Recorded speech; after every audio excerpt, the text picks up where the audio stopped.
Vanakkam, என் பேரு Swathi. Tere, minu nimi on Anneliis. Xin chào các bạn, mình tên là Suzy. Ahoj, jmenuji se Minh. Всім привіт, мене звати Олег. Hallo, ich bin Melis. Merhaba, ben Melis. Cześć, mam na imię Trang. Mieszkam obecnie w Anglii i tutaj wszyscy mówią na mnie Trang.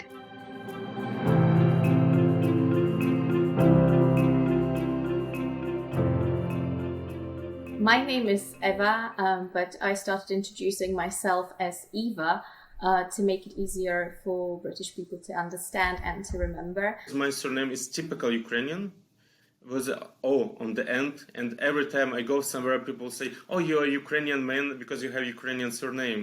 For more than 2 years I felt always like a stranger. My name is fully foreign. I wasn't able to even get an unpaid internship in like an NGO in UK.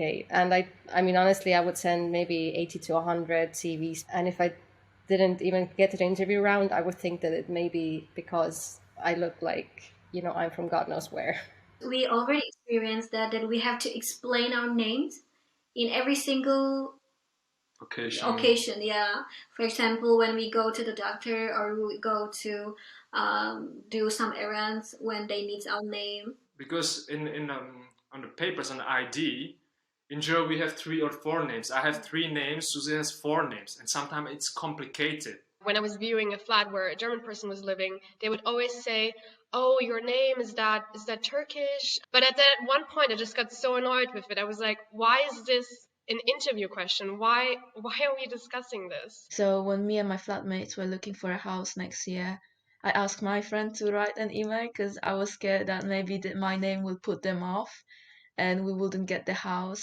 Every time when I will go somewhere, people would say that my name is very difficult to pronunciate. So our daughter has the same surname from her mom. She's Michalina Domanska.